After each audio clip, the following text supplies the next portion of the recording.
Halo semuanya, jumpa lagi bersama saya Radian Cahya di channel Aslab Berbagi Pintar ya. Melanjutkan tutorial CorelDRAW kemarin, kita membahas sampai di crop tools. Nah, sekarang kita akan melanjutkan kelanjutan dari pembahasan tentang tools-tools yang ada di CorelDRAW. Mari kita mulai. Nah, lalu terus di sini jika kita tekan lama-lama di tools crop, ada terdapat tools yang lainnya, knife dan virtual segment delete. Virtual segment delete ini digunakan untuk menghapus garis atau vektor. Ini yang biasa digunakan para desainer, termasuk saya ya, untuk menghapus vektor. Contohnya gini, saya membuat sebuah kotak, satu, terus saya membuat sebuah garis di tengahnya. Ini udah center ya. Nah, tapi saya ingin menghapus bagian yang ini aja, yang ini jangan. Kita tinggal menggunakan virtual segment delete ini. Tinggal kita arahkan ke garisnya, lalu dia akan menjadi lurus ya, kayak gini. Klik saja. Nah, dia akan terhapus semuanya. Lalu jika kalian tidak pengen menghapus garisnya satu persatu, bisa aja kita blok saja garis yang ingin kita hapus. Nah, dia tetap akan terhapus. Jadi, fungsi dari virtual segment delete ini digunakan untuk menghapus garis. Ya, ini juga kita hapus. Lalu selanjutnya, ini adalah tool zooms, ya, digunakan untuk memperbesar dan memperkecil. Ya, semua juga tahu lah. Lalu di sini ada 2-point line tool. Nah, sebenarnya ini ada freehand, 2-point line tool, bezier, pen, B-spline, polyline, 3-point curve. Nah, fungsi dari tools ini untuk membuat vektor. Jika kita menggunakan freehand, itu artinya kita menggunakan mouse untuk membuat vektor. Contohnya seperti ini ya. Nah, dia akan mengikuti arah mouse. Ya. Nah, lalu dia akan menjadi sebuah vektor. Terus yang kedua yaitu 2-point line. Nah, ini hanya dapat membuat garis-garis saja ya. Nah, artinya garis yang dihasilkan bukan lurus tetapi memiliki dua titik poin, yaitu ini satu dan ini dua. Jadi hanya ini titik poinnya. Lalu yang ketiga yang paling sering digunakan itu 3-point curve atau 3 titik poin. Titik poin ketiganya di mana? Jika kita menggambar 3-point curve, ya, di sini saya akan menggambar lurus dari titik 1 ke titik 2 di ujung sini. Lalu jika kita lepas, dia akan masuk ke titik tiganya, yaitu untuk melengkungkan garis di sini. Titik tiganya ingin di mana? Mau di sini, mau di sini, mau di sini, atau mau pas di tengah-tengah. Nah, inilah yang dikenal sebagai 3-point curve, karena ketika dia sudah membuat dua titik ini, dia akan membuat lagi satu titik, yaitu titik ketiga, supaya garisnya bisa melengkung. Oke, kita lanjut.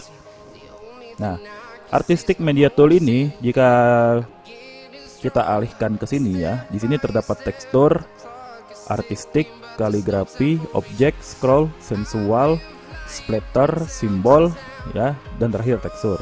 Jika kita pilih artistic, nah, di menu sebelah ininya akan terdapat contoh-contoh bentuk-bentuk dari artistic yang bisa kita buat. Contohnya saya akan buat yang ini ya. Nah, kita tinggal tarik saja dari sini ke sini, kayak gini. Ketika kita lepas, dia akan berubah seperti ini. Sama halnya dengan kaligrafi, objek, scroll, sensual, splitter, simbol, dan lain-lain. Contohnya saya akan membuat splatter di sini atau bercak ya. Nah, di sini terdapat banyak bercak. Bisa kalian pilih. Saya akan pilih yang ini aja deh. Lalu saya akan buat garis kecil seperti ini. Nah, dia akan berubah nantinya menjadi bentuk bercak. Ya, bisa dibilang ini seperti brush lah untuk kita melukis, tetapi bedanya ketika kita membuat satu garis, garis yang terbuat tersebut akan berubah menjadi bercak seperti ini. Baiklah, kita lanjut ke ini, rectangle tools. Rectangle tools ini digunakan untuk membuat rectangle seperti yang saya contohkan di awal-awal tadi ya, dibuat untuk membuat kotak seperti ini. Lalu di sini lagi terdapat 3 point rectangle. Saya akan praktekkan. 1 2. Jadi jika kita menggunakan 3 point rectangle ini, dia pertama akan membentuk garis seperti ini dari titik 1 yang ada di sini ke titik 2. Lalu titik 3-nya dia akan membuat langsung petak segeman. Nah, tingginya atau lebarnya yang kita inginkan. Dan ini adalah titik ketiganya. Nah, itu yang dikenal sebagai 3 point rectangle. Kita hapus saja. Nah, lalu yang di sini adalah ellipse tool. Ya, biasa juga disebut circle atau ellipse. Kenapa disebut ellipse? Karena lingkaran yang dibuat itu tidak benar-benar lingkaran, dia masih bentuknya lonjong atau bahkan lebih lonjong ya. Saya contohkan, saya akan buat lingkaran di sini. Nah, dia bisa lonjong kayak gini, bisa mau pas lingkaran kayak gini, atau ya intinya dia elips lah intinya. Dan yang dihasilkan itu bukan lingkaran tetapi lonjong kayak gini. Jika kita ingin membuat lingkarannya ya tinggal atur saja ukurannya dan sesuaikan dengan tinggi dan lebarnya. Jika masih belum yakin bahwa ini benar-benar lingkaran dan ukurannya juga benar nggak ini lingkaran, kita tinggal lihat di atas di sini ada ukuran objek.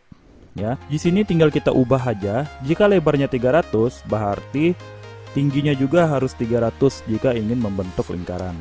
Nah, di sini sudah kita bentuk lingkaran sempurnanya. Ya.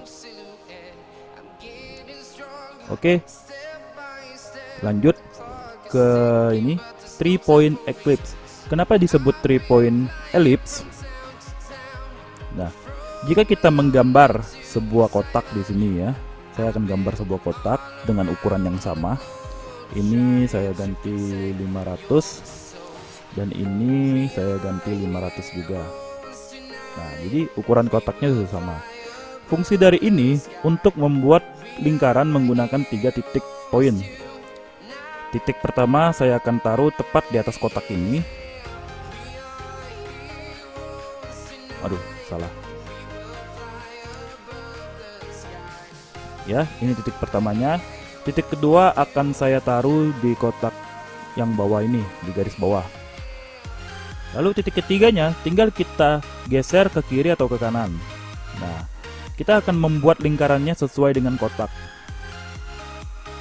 Nah, di sini sudah sesuai dengan kotak besar lingkarannya, bahkan ukuran lingkarannya pun sama, yaitu 500 dikali 500 jika ingin membuat lingkaran yang menyesuaikan dengan kotak ini. Lalu selanjutnya ada polygon tool. Polygon tool ini digunakan untuk membuat persegi banyak. Contohnya di sini ada 12, saya ganti 3 misalnya.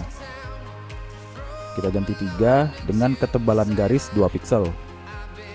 Ini persegi 3, terus kita ganti 4. Ini masih persegi 3 ya.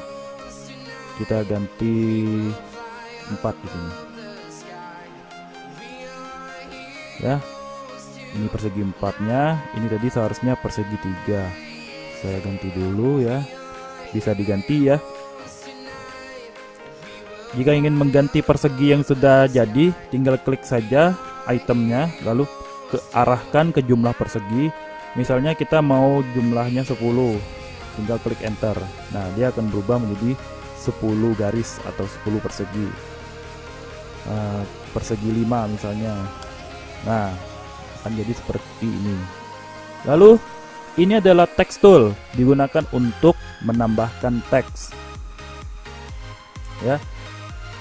Kita klik saja sembarangan tempat, lalu dia akan muncul garis kedap-kedip ini yang ditandai kita akan menulis.